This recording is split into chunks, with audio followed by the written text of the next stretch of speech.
STV news सूरत bell icon को click कीजिए, channel subscribe कीजिए। મધ્ય ગુજરાતમાં છેલ્લા 2 દિવસથી વરસાદી માહોલ છવાયો છે। ઉપરવાસમાં સતત વરસાદથી વડોદરાના આજવા સરોવરમાં પાણીની આવક નોંધાઈ। આજવા સરોવરની જળ સપાટી વધીને 211 ફૂટને પાર પહોંચી છે।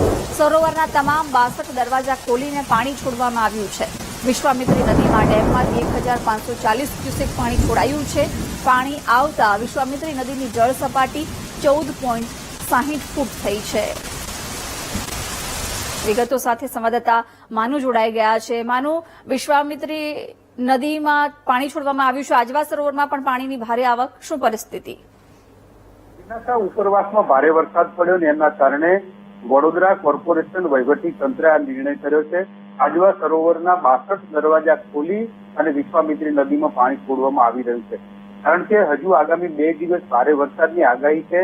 ત્યારે એક સાથે પાણી ન છોડવું પડે એના કારણે આ 62 દરવાજા ખોલી અને વિશ્વામિત્રી નદીમાં પાણી છોડવામાં આવ્યું છે। અત્યારે હાલ વિશ્વામિત્રી નદી 18 ફૂટના લેવલે પહોંચી છે, કારણ કે જે રીતે પાણી છોડવામાં આવ્યું છે એના કારણે સતત ફ્લો વધી રહ્યો છે।